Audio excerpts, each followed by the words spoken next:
সুপ্রিয় দর্শক, আসসালামু আলাইকুম। বাংলাদেশ ব্যাংক শরিয়া ভিত্তিক ৫টি ব্যাংক মার্জার করে একটি সম্মিলিত ইসলামী ব্যাংক গঠনের উদ্যোগ গ্রহণ করেছে। এ প্রসঙ্গে কিছু কথা বলছি। বাংলাদেশ ব্যাংক অনেকটা চর দখল করার মতো দখল করে নিয়েছে সোশ্যাল ইসলামী ব্যাংক, গ্লোবাল ইসলামী bank, Exim bank, first security ইসলামী ব্যাংক এবং ইউনিয়ন ব্যাংক। এখানে শেয়ার হোল্ডারদের কোনো মতামত গ্রহণ করা হয়নি বা মার্জার প্রক্রিয়ায় সাধারণ শেয়ার হোল্ডারদের স্বার্থ রক্ষার বিষয়ে কোনো প্রভিশনও রাখা হয়নি। রাষ্ট্রের সকল সম্পদের মালিক রাষ্ট্রই। তারপরেও কাগজে কলমে বন্দোবস্ত দিয়ে মালিকানা দেয়া হয় ব্যক্তি উদ্যোক্তাদের কাছে। যেমন এই ভূমির মালিক রাষ্ট্র, তারপরেও কিন্তু ব্যক্তি মালিকদেরকে এই ভূমি ব্যবহারের জন্য দলিল দেয়া হয়, নানা রকমের কাগজপত্র দেওয়া হয়। তার বলে এই ভূমির মালিক ব্যক্তিরা হয়ে থাকে। রাষ্ট্র যদি কোনো প্রয়োজনে এই ভূমি গ্রহণ করতে চায় তাহলে অধিগ্রহণ করে এবং দ্বিগুণ তিনগুণ মূল্য সেই জমির যে মালিক তাদেরকে পরিশোধ করে। কিন্তু এই ব্যাংকগুলো মার্জার করার ক্ষেত্রে সাধারণ শেয়ার মালিকদের কোনো ক্ষতিপূরণ দেওয়া, তাদের স্বার্থ রক্ষার কোনো ব্যবস্থা নেওয়া হয়নি। তাদেরকে পথিমধ্যে বসিয়ে দেওয়া হয়েছে। মার্জার প্রক্রিয়ার কিন্তু সাধারণ কিছু নিয়ম আছে। সেটা হলো, যে প্রতিষ্ঠানগুলো মার্জার হতে চায় তারা বোর্ড সভায় সিদ্ধান্ত গ্রহণ করবে।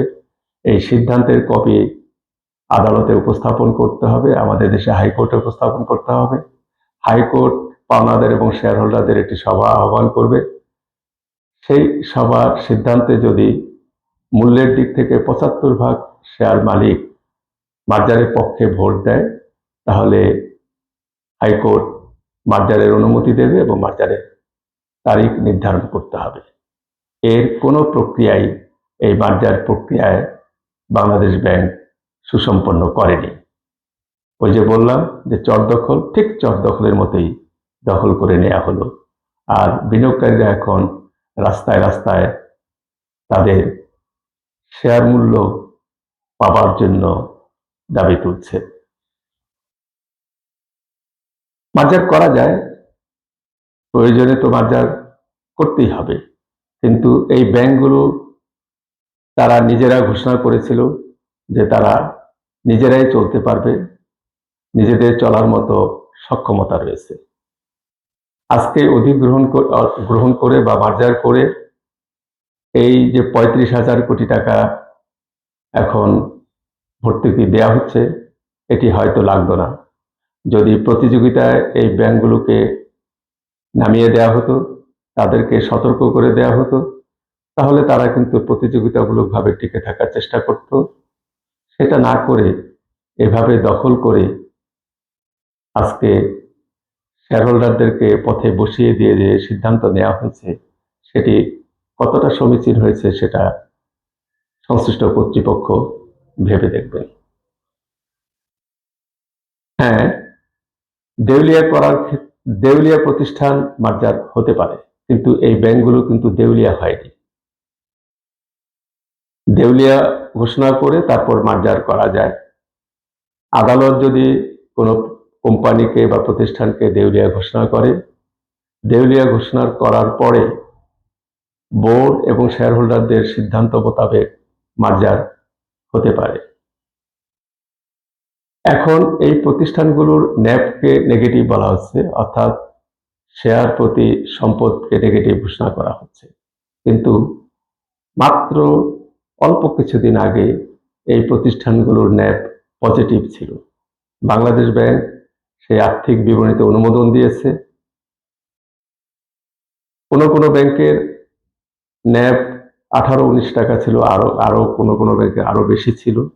কিন্তু হঠাৎ করে সেই ব্যাংকগুলোর ন্যাপকে নেগেটিভ ঘোষণা করা হলো।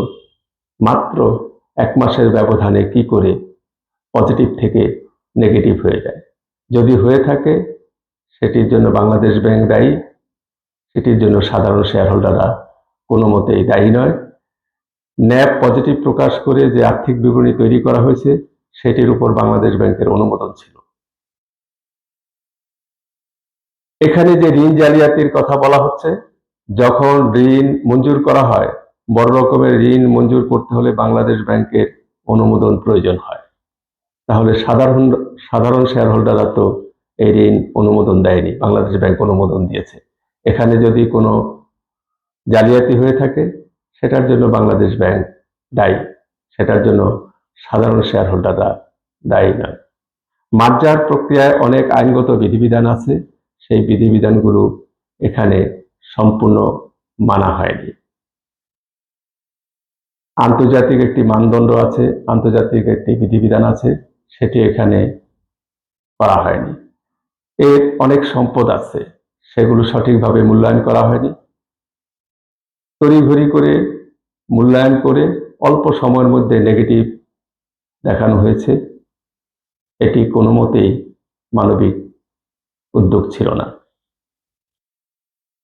এই প্রতিষ্ঠানগুলোর লাইসেন্স আছে, সেটির একটি আর্থিক মূল্য আছে। প্রতিষ্ঠানগুলোর সুনাম আছে, সেটির আর্থিক মূল্য আছে। এই প্রতিষ্ঠানগুলোর জনশক্তি দীর্ঘ প্রচেষ্টায়, দীর্ঘ প্রশিক্ষণ, দীর্ঘ নিয়োগ প্রক্রিয়ায় তৈরি করা হয়েছে। সেই জনসম্পদগুলোর কিন্তু আর্থিক মূল্য আছে। এদের স্থাবর অস্থাবর অনেক সম্পত্তি আছে, আসবাবপত্র আছে, এগুলো মূল্যায়ন প্রয়োজন আছে। এগুলো মূল্যায়ন করে দায় দেনা নিরূপণ করে শেয়ার হোল্ডারদের স্বার্থ রক্ষার উদ্যোগ গ্রহণ করা প্রয়োজন ছিল, কিন্তু সেটা এখানে করা হয়নি। বরং নিরপেক্ষ না হয়ে কৌশলী হয়ে এই প্রতিষ্ঠানগুলোকে মার্জারের সিদ্ধান্ত গ্রহণ করা হয়েছে। ঋণ জালিয়াতি যে কথা বলা হচ্ছে, সেটা যারা অনুমোদন করেছে বাংলাদেশ ব্যাংকের অনুমতি ক্রমে সেটা করেছে, তখন সেটাকে বিনিয়োগ বলা হয়েছিল, আর এখন বলা হচ্ছে জালিয়াতি। যেটাই হোক না কেন, সাধারণ শেয়ার হোল্ডাররা কোনো মতেই দায়ী নয়। আর এই ঋণের বিপরীতে কিন্তু সমপরিমাণ মূল্যের অথবা অধিক মূল্যের জামানত সংরক্ষিত আছে। জামানতবিহীন কোনো ঋণ মঞ্জুর করা হয় না। এই জামানতগুলো রাষ্ট্রের আয়ত্তে এনে সেগুলো বিক্রয়ের ব্যবস্থা করে শেয়ার হোল্ডারদের স্বার্থ রক্ষার উদ্যোগ গ্রহণ করা প্রয়োজন ছিল, কিন্তু সেটা করা হয়নি। সব মিলিয়েই সব দিক থেকে সাধারণ শেয়ার হোল্ডারদের পাওনা পরিশোধের ব্যাপারে বা তাদের শেয়ার মূল্য পরিশোধের ব্যাপারে কোনো চিন্তা ভাবনাই বাংলাদেশ ব্যাংক গ্রহণ করছে না, বরং 22শে ডিসেম্বর তারা শেয়ারগুলোকে আবার নতুন করে শূন্য ঘোষণা করেছে। এখন একটি কথা হলো, যে কোনোভাবেই হোক এই শেয়ার হোল্ডারদের পাওনা পরিশোধ এখন মানবিক একটি বিষয় হয়ে দাঁড়িয়েছে। আমি যে কথাগুলো বললাম সেখান থেকে এটি স্পষ্ট যে শেয়ার হোল্ডাররা এই ব্যাংকগুলোর যদি কোনো দুর্বলতা থাকে সেটার জন্য দায়ী নয়। ব্যবস্থাপনা থেকে শেয়ার মালিকানা পৃথক, আর ব্যবস্থাপনার সাথে বিসেক এবং বাংলাদেশ ব্যাংক সংশ্লিষ্ট। সুতরাং এখানে কোনো ভুলভ্রান্তি হয়ে থাকলে সেটি তাদের একান্ত নিজস্ব, শেয়ার হোল্ডারদের নয়। সেজন্য অবশ্যই বিধিগত দিক থেকে, মানবিকতার দিক থেকে তাদের শেয়ার মূল্য পরিশোধ করা সঙ্গত, অথবা নতুন ব্যাংকে তাদের নতুন করে সমানুপাতিক শেয়ার দেয়া প্রয়োজন। তাছাড়া এই বিষয়ে যখন দাবি তোলা হচ্ছিল, আমাদের অর্থ মন্ত্রণালয় বলেছিল যে সাধারণ শেয়ার হোল্ডারদের স্বার্থ বিঘ্নিত হয় এমন কোনো সিদ্ধান্ত অর্থ মন্ত্রণালয় গ্রহণ করেনি। অর্থাৎ সাধারণ শেয়ার হোল্ডারদের পাওনা পরিশোধের ব্যাপারে অর্থ মন্ত্রণালয় সিদ্ধান্ত গ্রহণ করতে যাচ্ছে পরীক্ষা নিরীক্ষার মাধ্যমে। তাদেরকে আশ্বস্ত করে আবার পুনরায় তাদেরকে শূন্য ঘোষণা করা, বাজারে একটা প্যানিক তৈরি করা। এই প্যানিকের ফলে পুঁজিবাজার এখন অস্থির অবস্থা বিরাজ করছে। রাষ্ট্রের দায়িত্ব হলো বাজারের অর্থনৈতিক শৃঙ্খলা রক্ষা করা, এমন কোনো তথ্য প্রচার না করা যাতে আর্থিক প্রতিষ্ঠানগুলো ক্ষতিগ্রস্ত হতে পারে বা তাদের সম্পর্কে নেতিবাচক ধারণা তৈরি হতে পারে, কিন্তু সেটি বারবার করা হচ্ছে। আমরা এখন প্রত্যাশা করছি যে সাধারণ শেয়ার হোল্ডারদের যে পাওনা সেটি কোনো মতেই যেন উপেক্ষিত না হয়।